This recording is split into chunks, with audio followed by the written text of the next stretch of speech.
nome do Pai, do Filho e do Espírito Santo. Amém. Ó Maria concebida sem pecado, rogai por nós que recorremos a vós. São Miguel Arcanjo, defendei-nos no combate. Olá, meu irmão e minha irmã. Hoje nós daremos continuidade às questões iniciadas anteriormente sobre embriões humanos, focando de uma forma especial nas duas últimas questões que estão disponíveis na instrução do Onovite, que vai falar um pouquinho sobre embriões produzidos em laboratório. A técnica em si da fertilização in vitro nós falaremos nos vídeos posteriores. Hoje nós estaremos falando um pouquinho mais especificamente sobre essas duas questões, para saber qual é a luz que a Igreja nos oferece para esses questionamentos. Então a pergunta de número 5 é a seguinte: como julgar moralmente o uso para fins de pesquisa dos embriões obtido mediante a fecundação in vitro? Primeiramente, no Brasil, é importante saber que não existe nenhuma legislação referente às técnicas de fertilização in vitro. Nós não temos nenhuma lei que permite ou não, que direciona a utilização dessa fecundação artificial. No entanto, nós temos uma lei que aprova o uso de células-tronco embrionárias para fins de pesquisa, que é a Lei de Biossegurança, a Lei 11.105, que foi decretada em 2005, e ela vai nos oferecer a chance de utilizar embriões para fins de pesquisa e também o plantio de organismos geneticamente modificados, que são os OGM, mais conhecidos como transgênicos. Então, essa lei de biossegurança, ela vai permitir a utilização no nosso país de embriões para fins de pesquisa. A luz que a Igreja nos oferece para essa questão é a seguinte: de acordo com tudo aquilo que nós já vimos anteriormente nas questões passadas, ela diz que é imoral produzir embriões humanos destinados a serem usados como material biológico disponível. Primeiramente, sendo um ser humano o embrião, nós devemos, como vimos, respeitá-lo como tal. O ser humano deve ser respeitado desde sua concepção. E essa concepção se dá na união dos gametas feminino e masculino. E essa manipulação, essa formação de um embrião em laboratório, ela é feita, essa fecundação, realiza-se essa fecundação fora do corpo da mulher. Coleta-se o espermatozoide e o ovócito da mulher, o espermatozoide do homem, se junta fora do corpo da mulher e posteriormente é colocado dentro do corpo para gerar essa vida. Também existem outras técnicas que nós estaremos falando, mas só para compreender. Esse embrião, então, ele é produzido em laboratório desde o seu início. E ele possui em si algumas finalidades. Não tem como separar fecundação in vitro com a utilização de embriões para pesquisa. Porque os embriões utilizados na pesquisa são os embriões que são formados para uma fertilização artificial, no entanto, não são utilizados. São criados em média de 8 a 10 embriões quando se quer realizar uma fertilização in vitro. Desses embriões, podem ser colocados de 1 a 4 embriões dentro da mulher de uma vez. O restante dos embriões, eles podem ser descartados por possuírem algum defeito no processo de divisão. Eles podem ser congelados, que é chamado de criopreservação, que preserva este embrião numa temperatura abaixo de 196 graus, em nitrogênio líquido, ou ele pode ser destinado à pesquisa.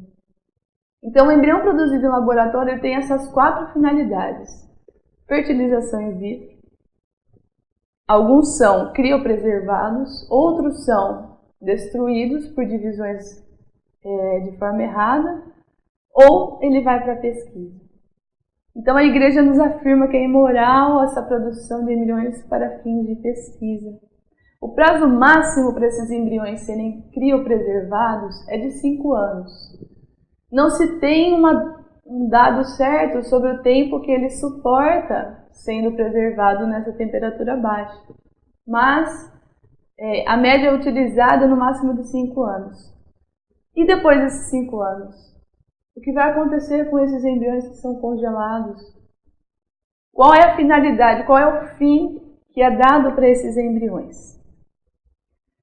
É uma grande questão na qual eu vou utilizar alguns dados da Agência Nacional de Vigilância Sanitária, que é a Anvisa, já esclarecendo que esses dados eles não são totalmente corretos, porque no nosso país não se conhece muito o número certo de pessoas que realizam fertilização, o número certo de embriões criados, o número certo de embriões descartados, mas é um número absurdo. É um número que nos dá muito medo, porque dá a impressão que estamos falando de valores, de dinheiro ou de taxa de natalidade, e na verdade é o contrário. É uma taxa de morte absurda que causamos para esses embriões. A partir de 2005, então, quando foi aprovado a utilização de embriões para pesquisa, tem-se dados desde 2008 na Anvisa. Em 2008, tinha congelados 5.539 embriões no nosso país. Em 2009, esse número foi para 8.058 embriões congelados. Em 2010, 21.254 embriões congelados. De um ano para o outro, de 2008 para 2009, teve um crescimento bruto de embriões de 45,47%. De 2009 para 2010, foi um crescimento de 163,7% de crescimento de produção de embriões em laboratório. E o mais triste é ver o seguinte, que o número de embriões produzidos, dentre eles, muitos têm o fim de serem descartados, muitos vão para a pesquisa, que tem o fim de morte também. Poucos são utilizados e a grande maioria fica congelada. Em 2011, 60 mil embriões foram produzidos no nosso país. Dentre esse número, 16.117 foram descartados, nós estamos falando de vida. 33.797 foram utilizados para procriação e enviados para a pesquisa, 1.322. O restante, que são 26.000, foram congelados. Em 2012, o número de embriões produzidos foi para 93.320 embriões produzidos. Descartados 25.984, utilizados 34.964 e enviados à pesquisa 315, sobrando 32.181 embriões congelados. Até 2011, o número de embriões congelados no nosso país ultrapassou o número de 100 mil. Em 2011, nós já estamos em 2014. De lá para cá não temos muitos dados ainda, mas o número é absurdamente grande. E sabe o que a igreja nos indica e nos ensina? Que a gravidade é tanta na destruição desses embriões de uma forma voluntária que é considerado como um aborto. Nós veremos nos últimos vídeos que o aborto ele apresenta uma pena grave, é uma atitude grave, imoral, porque retira a vida. Então, esta utilização de embriões para a pesquisa é vista tão penosamente grave quanto o aborto. E é isso que a igreja nos ilumina para esse dia e para esta questão. São 3, então, formas vazias que realiza-se essa prática. 3 coisas erradas no procedimento da utilização de embriões. Primeiramente, ao considerar um embrião um material biológico, isso é ilícito, porque é uma vida. Por que material biológico? Utiliza-se ele para fins de encontrar curas para doenças. Ele é usado como se fosse um remédio, ou um camundongo ou algum outro animal. Segundo, o descongelamento dos embriões sem a reativação para o fim de gerar aquela vida é considerado inadmissível, porque trata-se o embrião como um cadáver. E terceiro, colocar os embriões à disposição de casais inférteis acaba sendo errado por quê? Porque desvincula a união matrimonial. Todo ser vivo merece nascer do matrimônio. É um merecimento que Deus nos concedeu. E quando se trata de fertilização artificial, se retira do matrimônio toda essa graça e se coloca nas mãos de pessoas que passam-se por Deus. Porque vão selecionar o melhor espermatozoide, vão selecionar o melhor ovócito, vão selecionar o melhor embrião para poder gerar uma vida. E nós não somos capazes de fazer isso. No entanto, é visto que utilizar essas procriações artificiais causam diversos problemas de caráter médico, psicológico e jurídico. Jurídico, por estranho que pareça, existem alguns casos citados, se você quiser procurar, mas esse caso está citado no livro de Ciência e Fé em Harmonia, que o professor Felipe Aquino cita um caso de um casal que se conheceu, não podendo ter filhos, eles optaram por uma fecundação artificial heteróloga, no qual um dos gametas é de um doador terceiro, que não é do pai ou da mãe, ou os dois, porque não podiam ter filhos. Então eles tiveram o primeiro filho, depois de 8 anos resolveram fazer novamente essa fecundação artificial heteróloga com outro gameta de outra pessoa, e antes mesmo desse segundo filho nascer, o casal resolveu se separar. E aí a grande pergunta é a seguinte: o pai precisa assumir aquele filho como dele, sendo que o gameta não foi dele, sendo que ele não possui o DNA daquele pai? Ele não assumiu a criança, nem o vô da criança assumiu aquela criança, porque não era do filho, não era o gameta do filho. Então gera-se vários problemas jurídicos relacionados com isso, e até de gametas que estão congelados. Realiza-se uma confusão por poucas coisas que buscamos, que focamos. E nós vamos ver posteriormente que, na verdade, a grande dificuldade é a esterilidade dos casais.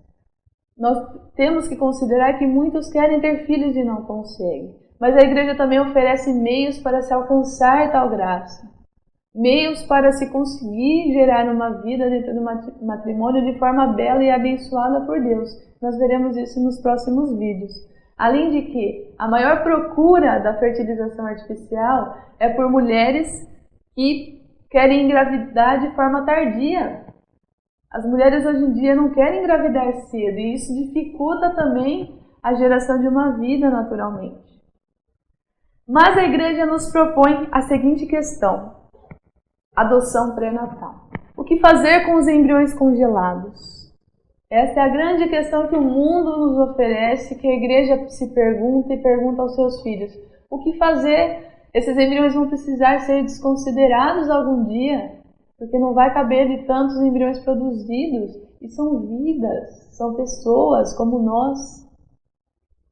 A igreja oferece essa adoção pré-natal como uma possibilidade de gerar esta vida que já está condenada. O Papa João Paulo afirma o seguinte: esta situação de injustiça já é um fato irreparável, e por isso lança um apelo aos médicos para que se travem a produção de embriões humanos, já que não existe uma saída moralmente ilícita para o destino desses milhares de embriões congelados.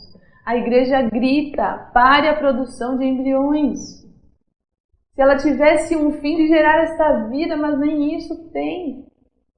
Porque de forma abrupta são desconsiderados milhões de crianças que poderiam nascer. Como assim adoção pré-natal? Eu peguei uma entrevista que está no site, que vai aparecer abaixo no vídeo, se você quiser ler um pouco mais, foram feitas algumas perguntas para um membro do Conselho Diretivo da Academia Pontifícia para a Vida, que é a Mônica Lopes, e ela responde exatamente essa questão, né? O que a Igreja afirma e indica para esses embriões congelados. Ela vai dizer que existem duas alternativas. A primeira é manter esses embriões congelados até que, eventualmente, eles morram de uma forma natural. Não se sabe, como eu disse, o tempo de viabilidade desses embriões, mas uma das alternativas é deixá-los morrerem naturalmente sem serem descartados, sem serem mortos. E a segunda alternativa é uma adoção pré-natal, que seria descongelar os embriões para transferi-lo ao útero de mulheres que desejam engravidar. Essa opção vai entender a vida como bem primário. Nós podemos nos questionar, mas vai estar tirando do matrimônio a geração de uma vida? Sim, mas a Igreja vê a vida como um bem primário. E a vida desses milhões de embriões que estão condenados merecem uma chance, merecem uma alternativa para vir ao mundo. Então, os casais inférteis que optarem pela adoção pré-natal de embriões que já existem, não que eles serão produzidos, esses embriões já devem existir. Isto é uma luz que a Igreja nos oferece. E também oferece a palavra pare. Pare de produzir esses embriões, porque não existe um fim lícito e moral para esses embriões produzidos. Essa é a resposta da Igreja para essa questão. E uma das alternativas que o mundo tem encontrado é o congelamento de ovócito. Então a mulher produz, através de medicamentos, muitos ovócitos que serão retirados do seu corpo e congelados. É lícito? Não, porque vai ser utilizado como uma forma de reprodução artificial. Vai gerar uma vida fora do corpo da mulher, fora de uma forma normal, abençoada por Deus. Então, essa é a primeira questão. E a sexta questão e última para nós discutirmos hoje, que julgamento deve ser feito acerca dos outros procedimentos de manipulação de embriões ligados às técnicas de reprodução humana. Procedimentos de manipulação biológica ou genética em embriões humanos são contrários à dignidade e, ao mesmo tempo, lesam o direito de cada pessoa a ser concebida no matrimônio. Qualquer tentativa de obter um ser humano fora da união conjugal não é lícito e não é abençoado por Deus. Porque, como nós vimos, todo ser humano tem direito de nascer no matrimônio. E o que seria então essa manipulação? Há possibilidades de até escolher o sexo da criança. Há possibilidades de utilizar-se de características que os pais querem para o filho. É uma manipulação absurda em cima do embrião, em cima da vida. Então qualquer alteração, qualquer manipulação desses embriões, de forma alguma é considerado lícito pela Igreja, porque é contrário à integridade e identidade da pessoa, certo? Então essas duas questões, na verdade, nós já até consideramos, conhecemos um pouco das respostas, mas que sirva para nós como auxílio de argumentos lá fora, Na verdade, a Igreja nos oferece aquilo que nos liberta, aquilo que é verdade para nós. E como eu disse anteriormente, nós não temos uma legislação no nosso país que oferece um subsídio para sabermos o que é certo ou não, o que é bioético ou não. Mas utiliza-se o Conselho Federal de Medicina para a manipulação dessas fecundações artificiais. E o Conselho Federal de Medicina, só para curiosidade, ele permite a utilização a fecundação, a transferência de no máximo 4 embriões para o corpo da mulher e não permite a manipulação do sexo na criança. Tá? Isso é o que o Conselho Federal de Medicina ilumina, sendo que nós não temos uma legislação, sendo que o nosso país é de certa forma indiferente a esse tipo de atitude, que é a manipulação de uma vida, a geração de uma vida inocente, e principalmente o descarte, o desprezo e o assassino, a morte de vidas inocentes, que é considerado tão grave quanto um aborto. Se você quiser ler um pouco mais sobre isso, os parágrafos do Catecismo da Igreja que vão nos oferecer um pouco mais de luz sobre isso que nós já falamos, é o capítulo 2270, que vai falar sobre o respeito da vida desde sua concepção. Parágrafo 2274, que vai falar do diagnóstico pré-natal, que nós vimos no vídeo anterior. E o parágrafo 2275, que vai falar da intervenção nos patrimônios genéticos.